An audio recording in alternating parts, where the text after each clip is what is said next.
мүмкіндік. Екінші бөлім. Арнаға тіркеліп, лайк басып, қоңыраушаны басып қойыңыздар. Жаңағы дауыс тура біз кірген подъездерден естіліп тұр. Біреуі болды олар кетіп қалды деп, бәрі шуласып кетіп қалды. Олардың дауыстары алыстай берді. Bir кезде тынышталды. Бірақ сәлден соң біреу көтеріліп келеді. Шынжыры сықырлап сөйлеп келе жатқан орыс кісі екен. Итімен сөйлесіп келеді. Біз қорқып тұрсақ, ит бізден қорқып қатып тұрып қалды. Әлгі орыс кісі итіне «Жүр, қорықпа, олар адам ғой, саған зиян жасамайды» деп пәтеріне кіріп кетті. Әлияның қалта телефоны шырылдап, жүрегіміз дір етті. Ағасы звондап жатыр екен. Құрбыма ештеңе білдірме деп қоямын. Ағасы Алматыда, біз Шымкентте, белгісіз подъездің ішінде. Әлияның көзінен жас парлап ағуда.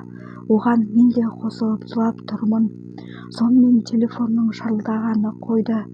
Күзде оңтүстікте күн ыстық, бірақ түні салқын болатын. Отырамыз, тұрамыз, жаурадық. Арасында құшақтасып жылап қоямыз. Bir кезде орысша қазақшасы аралас, еркісіз сөйлесіп келе жатыр.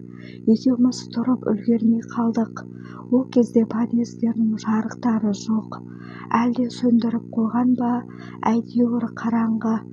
Әлгі кісі біздің жанымыздан өтіп бара жатып, менің аяғыма аяғы тиіп кетті де, бізді байқап қойды. Тұрыңдар деп бізге бұйыра сөйлеген әлгі кісі телефонның жарығын жақты. Мен қорқып тұрсам да, әлгі кісінің телефон маркасына қарап үлгердім. Ол кезде Моторола деген сотка хит еді ғой. Қыздар, сендер лесбиянкасыңдар ма деп сұрақ қойды әлгі ағай.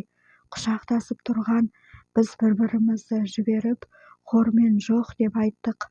Ол кісі, қыздар, сағат неше болды білесіңдер ма деді. Біз үндемей басымызды төмен салып, иә дедік.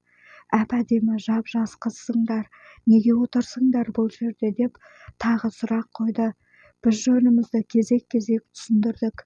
Ол кісі, жүріңдер біздің үйге деп төбеге көтерілдік. Біз жоғары көтеріліп келеміз. Ол кісі есігін ашайын деп тұрды да, кілтін қайтадан алып, сендерді үйге кіргізсем, әйелім шаштарыңды жуады. Одан да сендерді досымның үйіне апарайын. Оның үйінде ешкім жоқ. Оның әйелі кетіп қалған, деді. Біз төмен түстік. Ауылдағы көкемізге сенгендей артынан еріп кетіп барамыз. Әлгі кісі бізді ертіп сыртқа шықты. Көп қабатты үйлердің арасымен келеміз. Елдерде жатпайды екен-ау деп ішімнен қарап келемін. Түнгі сағат 2-3 болып қалған. Тіршілік үшін таксистер арлы-берлі көшеде жүр. Бір-екі таксист ағалар бізді байқап, қасымыздағы ағаға бәрі жақсы ма деп қояды. Ол кісі орысша қазақша араластырып, жақсы деп көлігін оталдыра жүріп кетті. Көзіміз жәудіреп, ішінде біз отырмыз. Сонымен ол кісі досына звондап, досының үйіне бардық. Біз анау айтқандай киінбегенбіз. Ашық-шашық ондай емес. Кәдімгі қарапайым джинсы мен кофта кигенбіз. Үсті-басымызға, түрімізге қарады да, әлгі досы, отырыңдар қыздар деді. Теледидар қойылып тұр. Маған жаңағы аға ертіп келген айтты. Сен деді досы тұрған жақты нұсқап. Сол жаққа жат, мен мына жақта жатамын.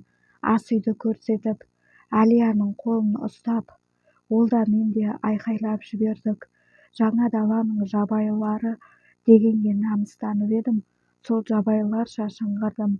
Бізді әкелген әлгі кісі, бағана екеуің құшақтасып тұрсыңдар.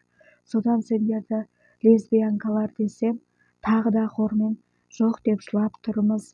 Бізді әкелген кісі ішіп алған екен. Лесбиянка болмасаңдар, неге бөлінбейсіңдер деп ішімдік иісі мүңкіп тұр. Бағана біз қорыққаннан ештеңе сезбеген екенбіз. Досы деген ер адам үй иесі көрпе әкеліп берді. досының несі бар екен? Ей досым, бұлар ауылдың қарапайым қыздары ғой, шынымен ештеме білмейді, тыныш жат, болмаса үйіңе кет деді. Жоқ, мен осында қонамын, әйеліме үйге бармаймын дедім деді. Үй иесі әлгі досын сүйрелей басқа бөлмеге алып кіріп кетті. Біз отырмыз босап, қашайық десек, құлттап қойған есікті кілті жоқ екен.